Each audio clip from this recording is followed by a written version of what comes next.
Hello and welcome to January's Student Diaries. Let's find out what's going on in the lives of three Sussex University students, Sarah, Tor and Ella. Enjoy!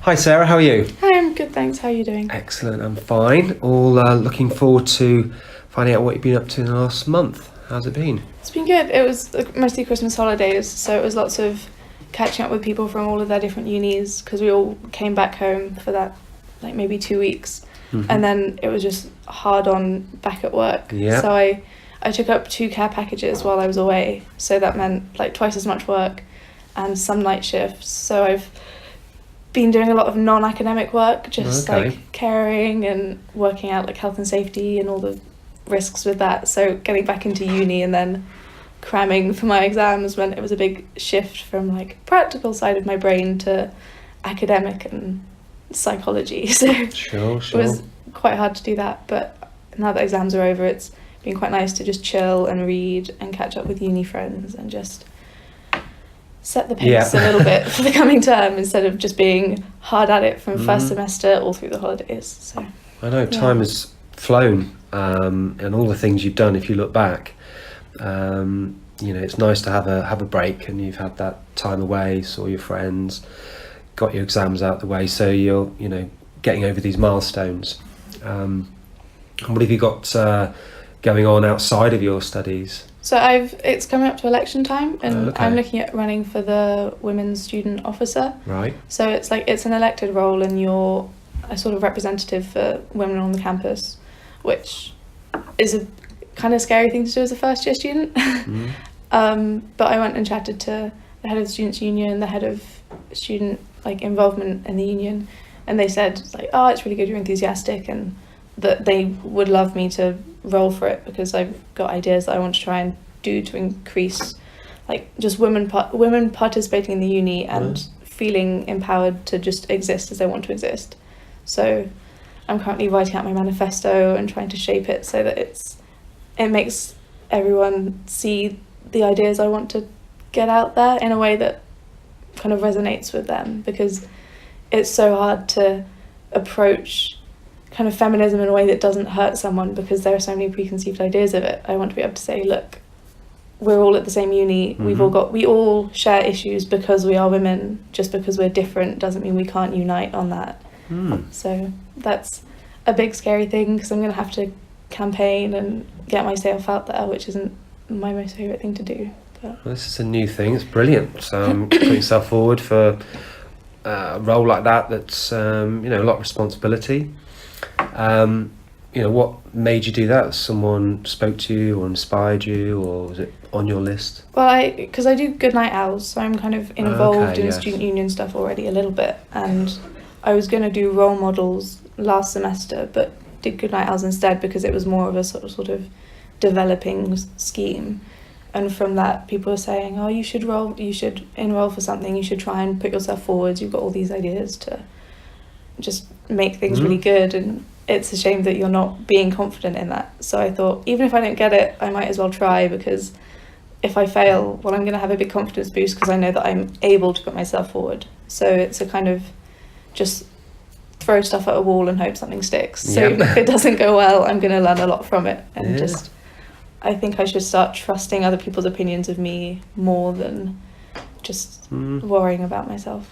Yeah. That's a great attitude, to look for opportunities to learn new things and get out of your comfort zone or not, but just put yourself in that situation and see how you get on with it. So that's brilliant. That's great news. Anything else that's been happening? Lots of fundraising because I'm doing Kilimanjaro. Oh yes.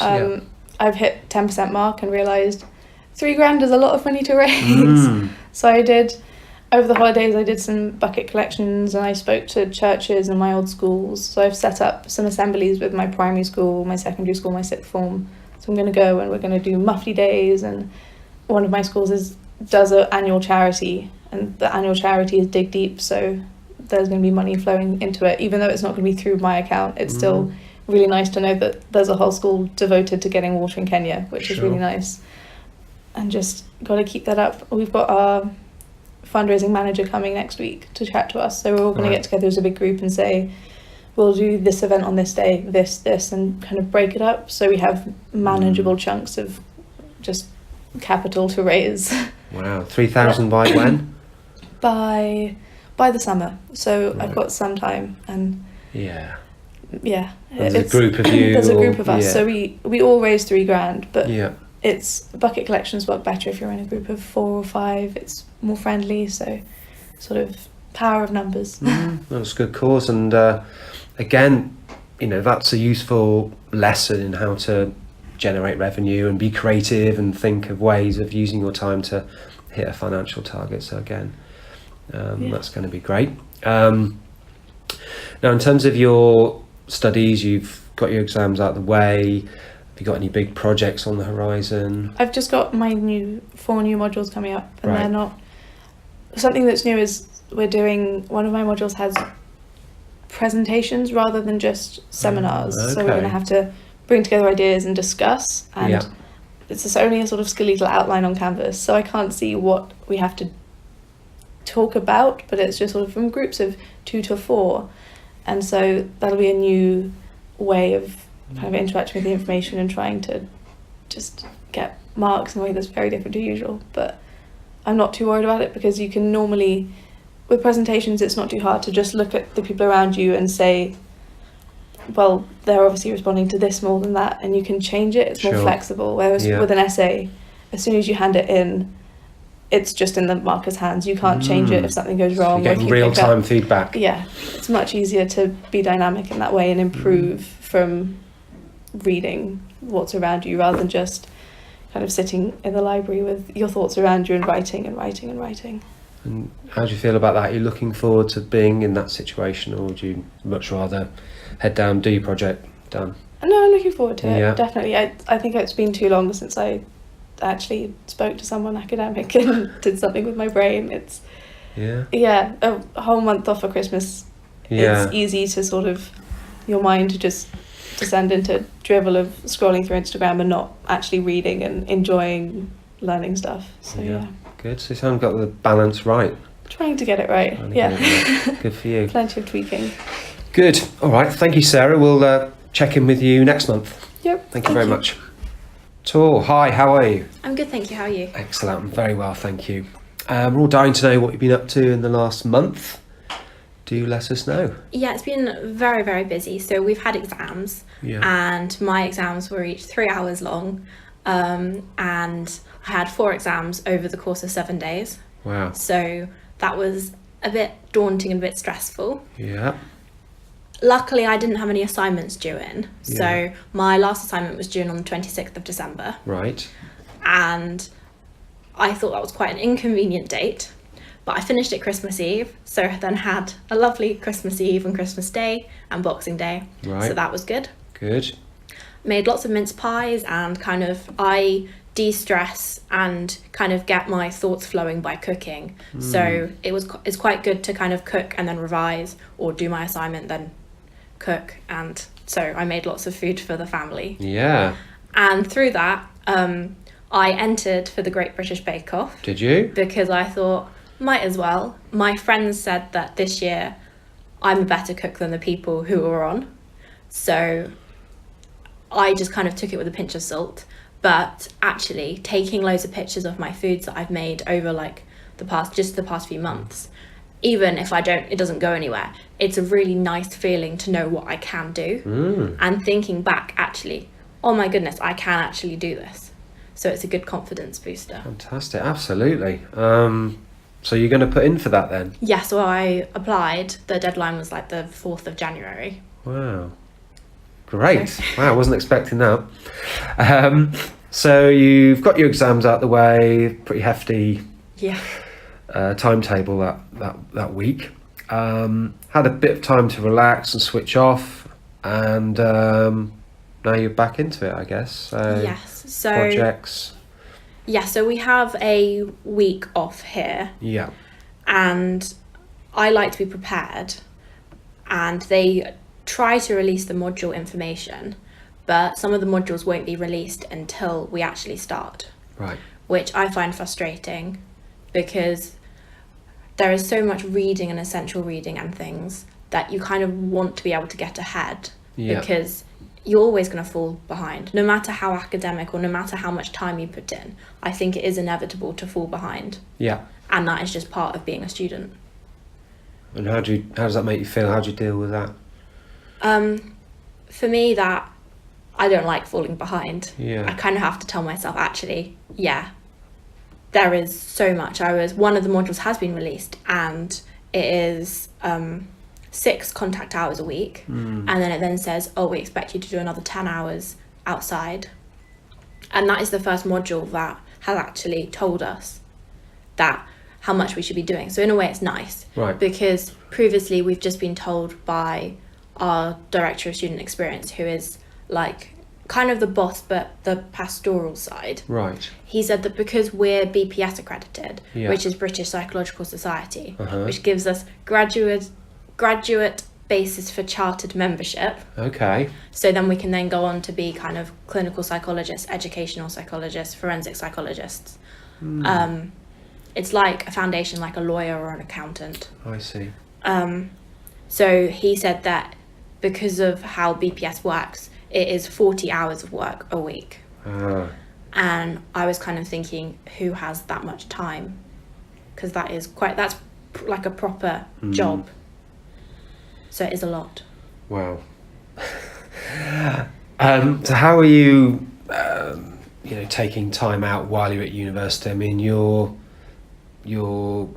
doing various charity work and things, I seem to remember. Yes.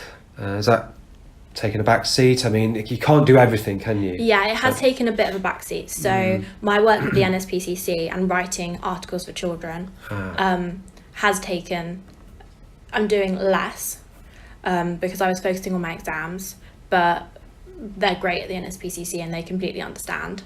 And actually it was helpful because I had my interview for the Child and Adolescent Mental Health Services for my placement, and I talked about that, and because I do a lot of work with kind of confidence tips, sleep, eating disorders, feeling low, how the weather might affect your mood, because we're kind of aimed at 7 to 11-year-olds. Yep. So I kind of like to put things in like bullet points, practical, how like a young person picking it up could think, actually, so one of the things I do is I do 5 top tips. 5 top tips. Yeah, so I kind of do that, based all my articles around that. So I was talking to that about to the placement people, and I got the placement. Great. So next year I'll be in Hailsham, so kind of near Eastbourne, and I'm really excited about that. Brilliant. So you've got that lined up. Yeah. So you're feeling fit and well as well, of course, because you've come back from that injury. So is that okay? Yeah, it is. It's better. I'm positive. I've been signed off from neurosurgery, which is good. However, they think I've damaged a cranial nerve. So that impact, we probably should have asked Sarah because she's neuroscience, but usually that's brain surgery.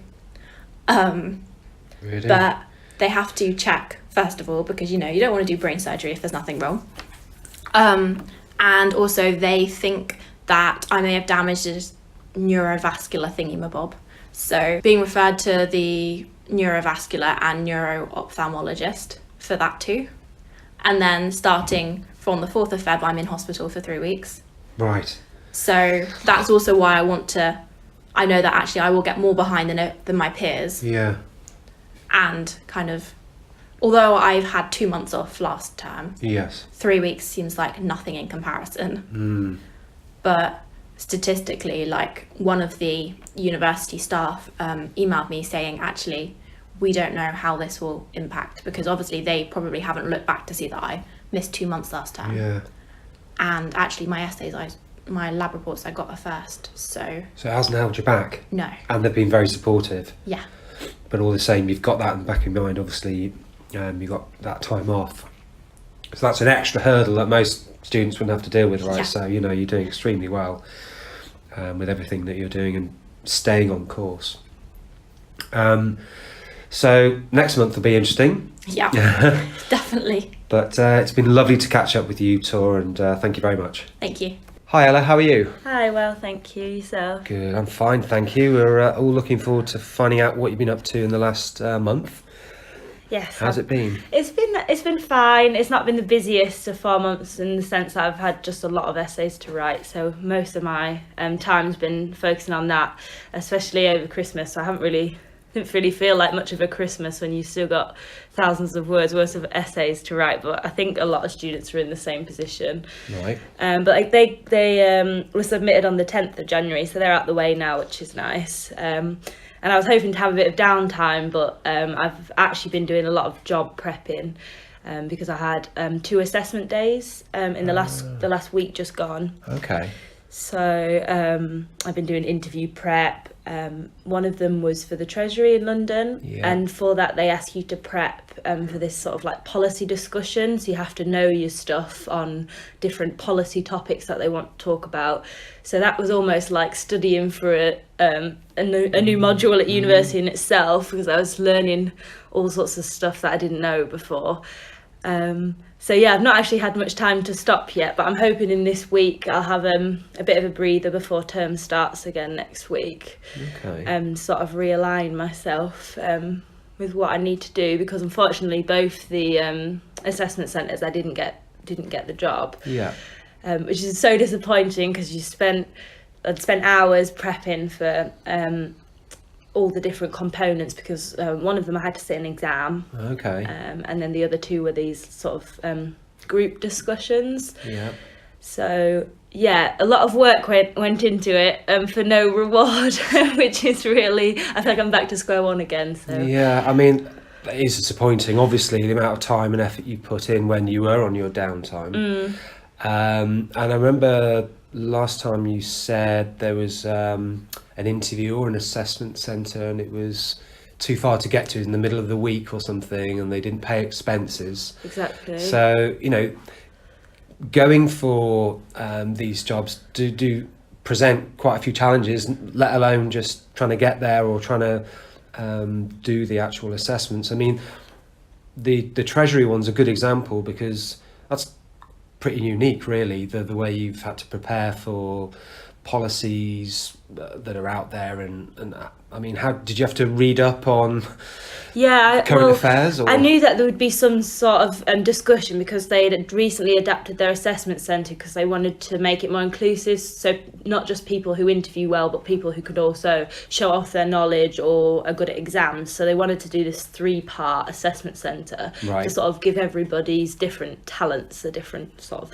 look in, which I understand, but I feel like for other people it made the day super complicated and long-winded. I don't mind particularly researching, but it wasn't like a short list of things you needed to know. It was like an extensive list. So I was reading NHS fiscal reports, NHS spending reviews, pensions, sort of anything and everything, because the topic of conversation was so broad. They'd given you sort of pointers, but the list was so extensive. So I think I spent at least 2 weeks every day researching for this. So it took so much time out of people's lives, just to be told like no at the end. It's kind of a little bit frustrating. Yeah, you and several other students, I'd imagine, would have gone to this assessment centre. Exactly. And when I have been involved in assessment centres, it can be on the other side. It's a very good way of assessing people. In this case, excuse me, with 3 different tests. Yeah, definitely. And an exam as well. So they're very effective from the recruiter's point of view, and they really do test the student. And many recruiters do appreciate the effort you put in, but I guess it's the way they handle it afterwards. Yeah, definitely. If you don't get it. I mean, what kind of response did you get? Did you get any feedback? Or Well, I was pleased at how quick they responded. So I went for the interview last Tuesday, and they told everybody on Friday their results. So that was really positive, that I knew straight away. Yeah. And they said that they'll give you feedback if you want it, but I requested it straight away and I haven't received it. So that's been like over a week. So hopefully they do get back to me on some feedback, because I'm sort of in this loop now where I've done these couple of different assessment centres. I've not got past the final hurdle, and I've obviously done the same thing each time because I think that's the best way to approach it, and it obviously isn't working, so I kind of need to know now what I can do differently in case I do get another assessment centre, and then I'm not gonna, hopefully I'll get the job next time and not fall at the final hurdle again.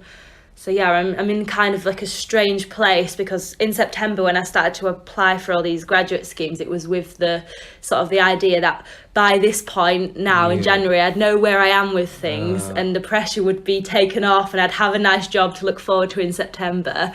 But obviously that doesn't always work out for everybody, and it hasn't done in my case. So I feel like I've put all this effort in for the last 4 months and I'm back to square one. So I'm a bit in between things where I don't know whether to do more graduate schemes or just sort of like leave them be for a little while, because I haven't been very successful. So yeah, it's a bit difficult. As frustrating as it is, you're not alone. No, absolutely not. The time you spent preparing for this, going through very involved assessment centres, is going to prepare you better the next time. Hopefully, yeah. You know, ultimately, you'd want a job offer because you want that tucked away and you can focus on your studies.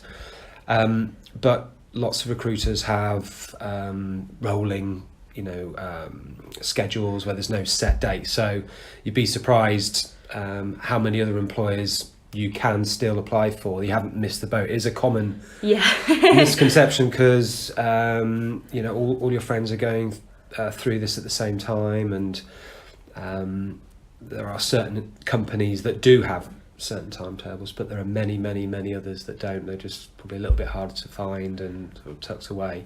So I think it's good preparation. It has kind of messed up your own timetable in a way, but you've really got to keep going and use that feedback, and just a question of time.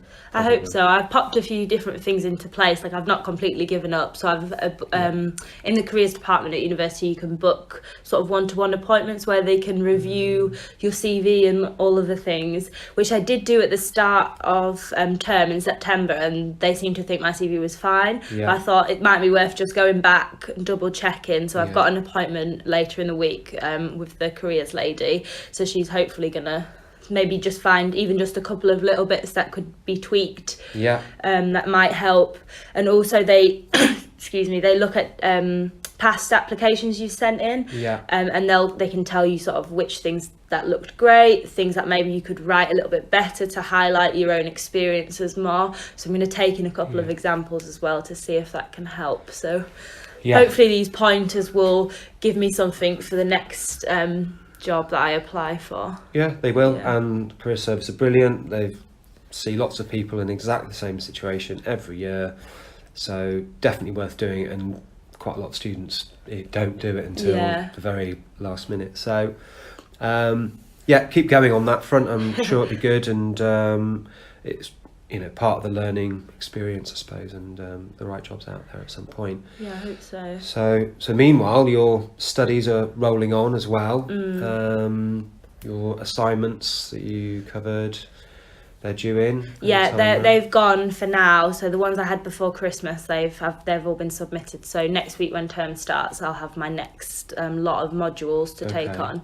But I'm not overly worried now, because I've only got one module and my dissertation project. So it's kind of nice that I've only got these two small projects that I can focus all my attention on.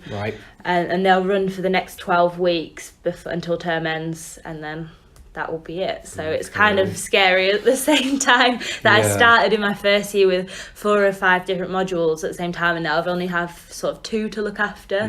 But that's kind of nice because I can make sure I really do it well, because now with all the previous modules you've done, you can almost figure out the exact module score you need in order to get a certain grade. So I'm sitting on a first, which is really nice. Wow. But I feel like at the same time there's always a lot of pressure to keep that up. It's not like a super high first where if I mess up now I can make up for it. So I still need to ensure that everything I do is like to the best of my ability. So it's definitely in reach, but it will mean that these next 12 weeks I really do have to try hard and make sure my essays and dissertation is the best it possibly can be. So there's that going on. I've also got I just started a part-time job because I've only got these few modules. I've only got a couple of days in university, So I thought I'm going to go a little bit mad if I sit at home all the time. So I've just started being a nanny for a family, Okay. which I did whilst I was travelling.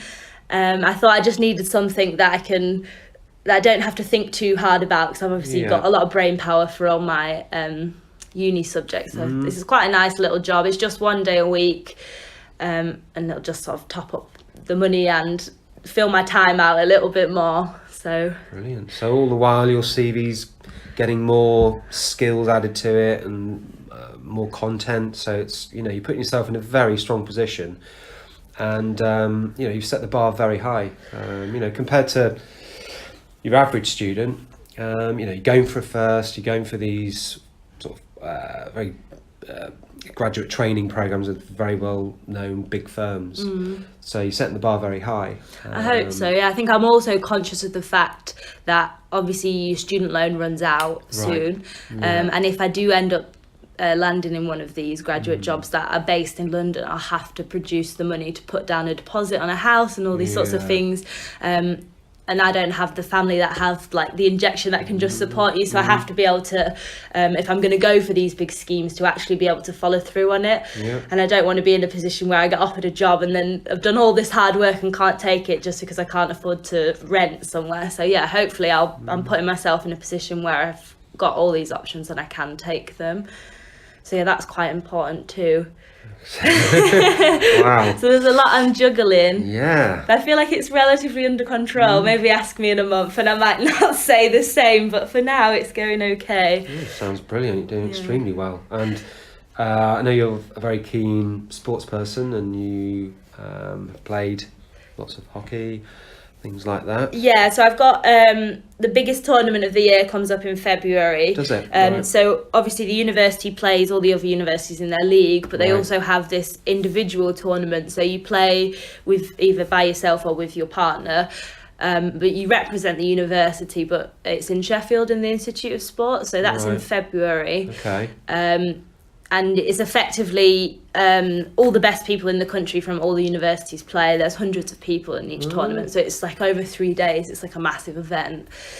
So each university has you can have two players from each discipline. So look, you can have like a ladies team and a men's team go. Yeah. So because I'm the president of the team, I've been arranging all the transport and everything for that as well. Okay.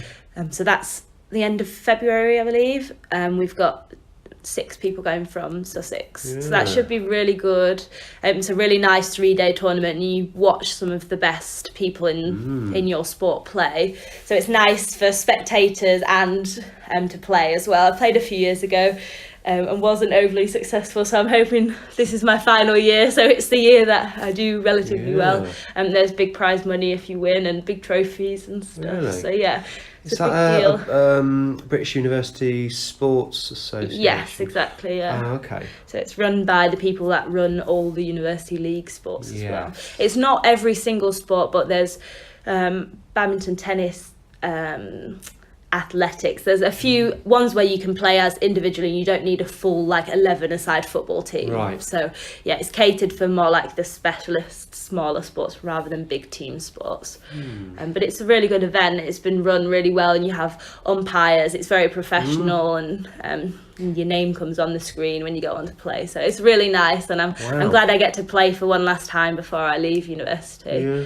So yeah, that's kind of a nice way to end my sport here as well, because we've just about finished our league games as well, which Brilliant. seems quite early, but it's a winter sport, so it starts in September. So I'm kind of glad I've got that little thing to look forward to in the midst of all these job pressures. Yeah. And I think that's important, because students in danger of burning out, trying to do their studies, applying for jobs at this time of year, and part-time jobs to keep you going. Yeah, exactly. So having a holiday or something fun as part of your schedule is really key, and also for your own sort of health and stuff like that. So Yeah. that's great. I'm sure that event will be great, and it's in your hometown, so you might have some friends and family. Yeah, it'll be supporting you nice. too, My mum's so- going to come and watch, even though she has no idea about sport, but she loves to come anyway, so that'll be really nice. Good. And yeah, something to sort of look forward to going into February. Brilliant. But yeah, it'll be good. All right. Good. Well, have a good month, and we'll check in with you next time. Yes. Thanks, very Ella. much. Well, I think you'll agree our students are making the most of their time at university, leading very busy and varied lives. If you'd like to find out more, tune in next month. Thank you.